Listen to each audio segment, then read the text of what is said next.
అద్భుతమైన 38వ book festival Hyderabad book fair చాలా బాగుంటుందండి. ముందుగా లైక్ చేయండి. ఇక్కడ డిఫరెంట్ ఆథర్స్ యొక్క ఇంటర్వ్యూస్ కూడా ఉన్నాయి. అత్యంత యంగెస్ట్ ఆథర్ 17 ఇయర్స్ దగ్గర నుంచి చాలా పెద్ద పెద్ద ఆథర్స్‌ది ఇంటర్వ్యూ కూడా మీరు వీడియోలో చూస్తారు. అలాగే ఇక్కడ వేదాలు, తెలుగు, ఇంగ్లీష్, హిందీ అన్ని రకాల చిన్నపిల్లల పుస్తకాలు అనేక రకాలైన పుస్తకాలున్నాయి.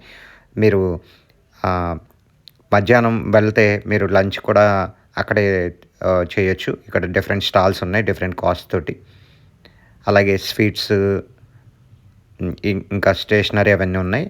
అలాగే ఇది డిఫరెంట్ స్టాల్స్ అండి. నియర్లీ 200+ స్టాల్స్ ఉన్నాయి, బుక్ స్టాల్స్.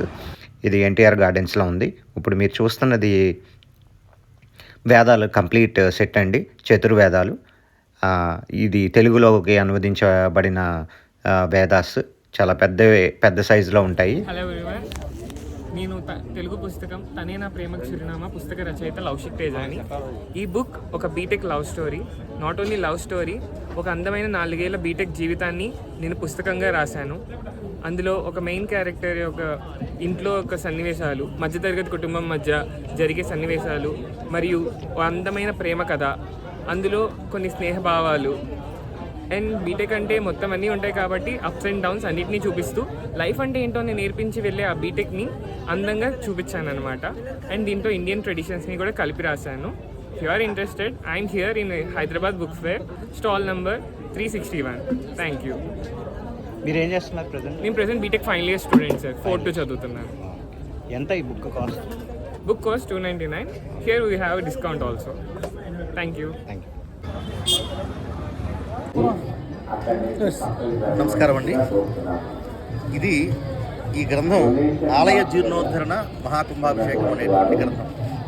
ఈ రోజుల్లో చాలా దేవాలయాలు నిర్మాణం అయ్యి 12 సంవత్సరాలు, 20 సంవత్సరాలు, 30 సంవత్సరాలు ఇవన్నీ సాగుతూ ఉన్నాయి.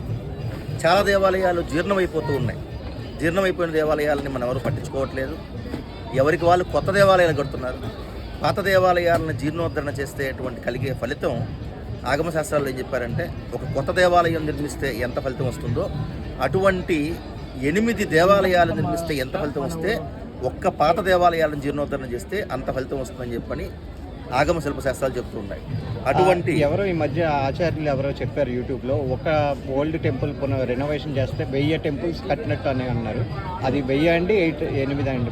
అంటే ఒక శాస్త్రం ప్రకారంగా ఈ గ్రంథంలో ప్రత్యేకించి చెప్పినటువంటి ఆగమ శిల్పశాస్త్రం ప్రకారంగా అష్టగుణం భవేత్ అని చెప్పని 8 అష్టగుణం 8 దేవాలయాలు కట్టినటువంటి పుణ్యంగా ప్రతిష్ఠిస్తని మనకి చెప్పబడింది. అలాగే ఈ గ్రంథం విశేషం ఏంటంటే, నిష్ణాతులైనటువంటి 2 స్థపతులు, డాక్టర్ ఈమని శివనాగరెడ్డి గారు అని చెప్పిన ఆయన ప్రముఖ చరిత్రకారుడుగా, పురాతత్వ శాస్త్రవేత్తగా, స్థపతిగా అందరికీ లోకప్రసిద్ధమైనటువంటి వారు ఈమని శివనాగరెడ్డి గారు. వారు సంపాదకులుగా ఈ ఆలయ నిర్మాణం ప్రసాద లక్షణం అనేటువంటి గొప్ప గ్రంథాన్ని వారు సంపాదకత్వం వహించారు. అటువంటి వారు ఈ గ్రంథాన్ని స్థాపత్య కళా సమ్రాట్ డిఎన్వి ప్రసాద్ స్థపతి గారు, వారు కూడా లోక ప్రసిద్ధులు. సమతామూర్తి స్ఫూర్తి కేంద్రం ప్రధాన స్థపతి గారు, అలాగే స్వర్ణగిరి దేవాలయాలు, అలాగే ఆదిశంకరాచార్య వన్నెస్ టెంపుల్ స్థపతి గారు, వీరిద్దరూ కలిసి వీరు శిల్పశాస్త్రాన్ని గురుకుల పద్ధతిలో చక్కగా అధ్యయనం చేసి ప్రపంచవ్యాప్తంగా దేవాలయ నిర్మాణం చేస్తున్నటువంటి ఒక గొప్ప శిల్పాచార్యులు. వీరే చాలా అభ్యుదయ భావంతో స్థాపత్యవేద రీసెర్చ్ ఫౌండేషన్ అనేటువంటి ఒక సంస్థని స్థాపించి దాని తరపున పదుల కొద్దీ పుస్తకాలని, ప్రాచీన గ్రంథాలని పరిశోధన చేసి వారు సిరీస్గా వెలువరుస్తున్నారు. ఆ సిరీస్లో భాగంగా ఈరోజు ఇప్పుడే మన ముందుకి పుస్తకం వచ్చింది. ఈ పుస్తకం ద్వారా చాలా దేవాలయాల జీర్ణోద్ధరణకి ఒక ముఖ్యమైనటువంటి విధి విధానాలన్నీ కూడా తెలుసుకుంటారని చెప్పి నేను కోరుతున్నాను. ఈ పుస్తకాన్ని తప్పకుండా అందరూ కొని చదివి ఆలయ జీర్ణోద్ధరణ సక్రమమైన పద్ధతిలో చేయాలని చెప్పి కోరుకుంటున్నాను. 38వ పుస్తక మేళాకి స్వాగతం అండి. మాది స్టాల్ నెంబర్ 256. మేము వేదాలు, పురాణాల్లో మన ఈ అధునాతనమైన సైన్స్ గురించి ఏమున్నదని తెలిపే పుస్తకాలు ఇవి. మెయిన్లీ భగవద్గీత అండ్ భాగవతంలో సృష్టి ఎట్లా మొదలైంది, ఏమిటి, ఈ సోలార్ గ్యాలక్సీస్ వేటికి ఎంత దూరం ఉన్నాయి, అన్నిటికీ గ్రహానికి ఇదంతా దీంట్లో వర్ణింపబడి ఉన్నది.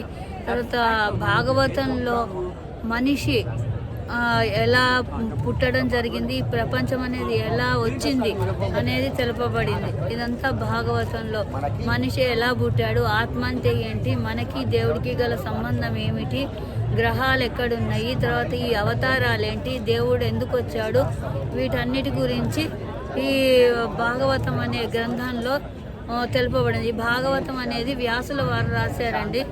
వ్యాసుల వారు శుక్రుడు పరీక్షిత్ మహారాజుకి చెప్పినట్టుగా ఉంది. భగవద్గీత అనేది ఎందుకు నేను తెలుసుకోవాలంటే, భగవద్గీత ఈ ప్రపంచంలో ప్రస్తుతం ఉన్న పరిస్థితుల్లో ప్రతి ఒక్కరూ అలసట, స్ట్రెస్ అనండి, ఏదన్నా అండి, ఆ పరుగుల జీవితంలో చాలా ఇదవుతున్నారు. ఈ జీవితాన్ని ఎలా ఎదుర్కోవాలి, కష్టాలను ఎట్లా ఎదుర్కోవాలి అని చెప్పేది భగవద్గీత.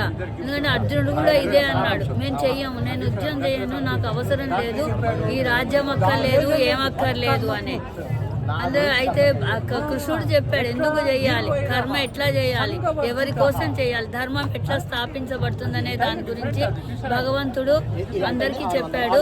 మీరు చదవండి, చదివి మమ్మల్ని అడగండి. మా నెంబర్ 9247829888 అండి. మా దగ్గర ఈ పుస్తకాలు లభిస్తాయి. ఇవాళ రేపటి పిల్లలందరికీ రోజు ఒక శ్లోకం అన్నా చెప్పగలరు. ఎందుకంటే సెల్ ఫోన్లు ఎక్కువ అలవాటు చేశారు పిల్లలకి, పుస్తక పఠనం తక్కువైపోయిందండి. ఈ పుస్తక పఠనంతో పిల్లల వ్యక్తిత్వ వికాసం పెరుగుతుంది. ఇదే మా యొక్క ప్రయత్నం, చిన్న ప్రయత్నము. నెక్స్ట్ తరానికి ఇది అందించాలని మా యొక్క ప్రయత్నం అండి. అంతే, చాలా సంతోషము. నమస్కారం అండి.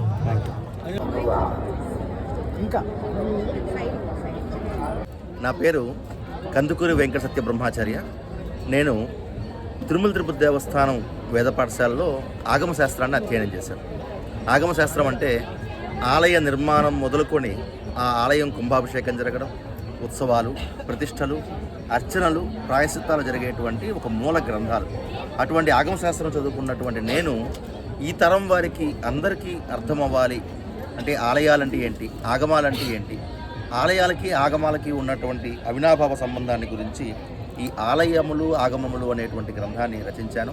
ఇందులో ఆలయములు అంటే ఏంటి, ఆగమములు అంటే ఏంటి, ఆగమ శాస్త్ర ప్రకారంగా ఆలయ నిర్మాణం చేసేటువంటి విధానం, కుంభాభిషేకం, ఉత్సవము, ప్రతిష్ట, అలాగే ఆలయ దర్శనం ఎలా చేసుకోవాలి, అలాగే పాత దేవాలయాలు జీర్ణోద్ధరణ చేసేటువంటి విధానం, ఈ విషయాలన్నీ కూడా ఒక 250 అంశాలతో ఈ ఆలయములు ఆగమములు అనేటువంటి గ్రంథాన్ని నేను ప్రచురించి సుమారు ఈ పుస్తకం 15,000 కాపీలు అమ్ముడుపోయింది.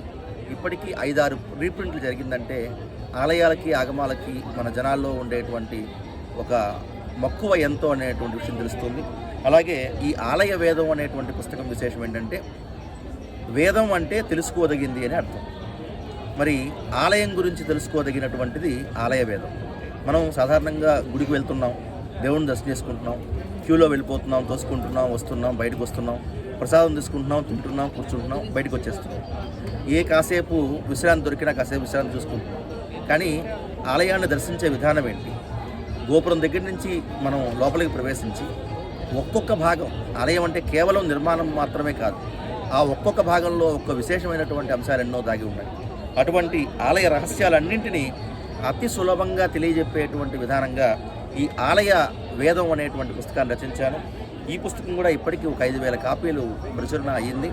చాలామంది చిన్నపిల్లలు ఆలయంకి వెళ్ళిన తర్వాత డాడీ ఇదేంటి అదేంటి అని చెప్పి అడుగుతూ ఉంటారు. వారికి ఏం సమాధానం చెప్పుకోవాలో తెలియక వాళ్ళ తండ్రులు తలపట్టుకుంటారు. అటువంటి వారందరికీ కూడా ఈ తరం వారికి ఆలయం గురించి అవగాహన కల్పించే విధంగా ఒక గోపురం దగ్గర నుంచి మనం లోపలికి ప్రవేశిస్తే ద్వయస్తంభం అంటే ఏంటి, బలిపీఠం అంటే ఏంటి, ఈ విషయాలన్నీ కూడా దాదాపుగా 45 అధ్యాయాల్లో ఈ ఆలయం గురించినటువంటి పూర్తి టెంపుల్, ఆలెబోట్ టెంపుల్ అని చెప్పిన విధంగా ఈ పుస్తకం ఉంది. నేను ఇప్పటి వరకు 45 గ్రంథాలు రచించాను, ప్రచురించాను.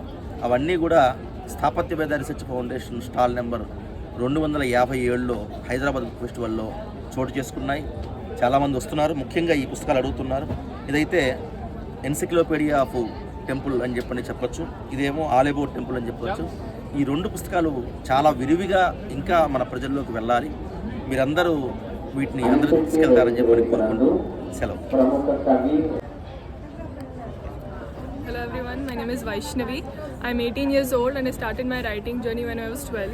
So these are the 5 books I've written. These 3 are mythological thriller series. It's basically about 3 teenagers who find a time machine and then they travel back in time to the Ramayana era with a desire to meet Princess Sita. So they wish to prove that Ramayana is not a mythology as imposed by several Western minds and that it actually happened.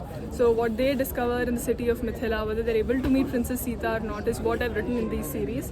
The 4th novel that I've written is called Beauty and Beyond, the story of 2 warrior princesses. It's a historical fiction, basically my imagination on how the childhood lives of 2 warrior queens from ancient India would have been. One is Queen Rudramadevi from Telangana and the other one is Queen Velu Nachya from Tamil Nadu.